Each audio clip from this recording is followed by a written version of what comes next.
Ok, mesdames, messieurs les députés, nous allons commencer. Monsieur le rapporteur, favorable. Un avis défavorable sur cet amendement.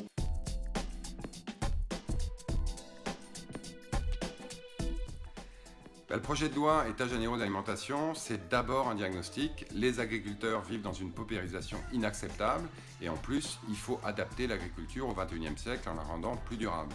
C'est aussi une méthode des États généraux de l'alimentation avec des consultations tous azimuts de tous les acteurs, de la concertation pendant des mois qui ont produit un certain nombre de préconisations. C'est enfin une stratégie.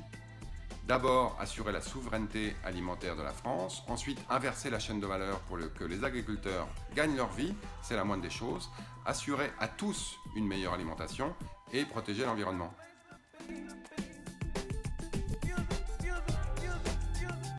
D'abord, on prépare la loi, ça fait des mois qu'on s'y prépare à cette loi. On a fait énormément d'éditions, on est allé sur le terrain, à Rungis, au salon de l'agriculture, on a rencontré tous les acteurs.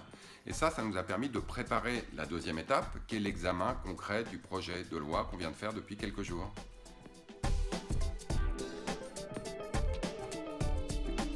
Un projet de loi en commission, c'est d'abord des acteurs. Il y a le président, ça c'est moi, qui organise les débats. Il y a le rapporteur et la rapporteure pour avis, qui sont vraiment les pierres angulaires du processus, qui discutent tous les amendements, qui les analysent en détail, qui ont un avis sur chacun d'entre eux, qui certains est favorable, pour d'autres les moins, qui eux-mêmes déposent des amendements. On a ensuite le ministre évidemment, qui est là pour défendre son projet de loi, accepter ou refuser les amendements que les députés proposent. Parfois on lui donne raison, parfois on lui donne tort. Il y a évidemment l'ensemble des députés qui déposent des amendements, les discutent, les défendent, débattent entre eux. Chaque groupe a un orateur de groupe qui coordonne le travail au sein du groupe.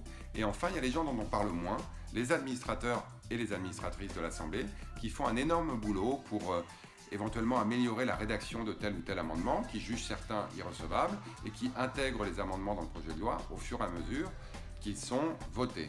C'est aussi un processus. Chaque article est discuté en détail, il est amendé, sous-amendé par des propositions des députés, du rapporteur ou parfois du gouvernement. Tout ça, ça construit un texte qui dans l'ensemble est voté à la fin du processus.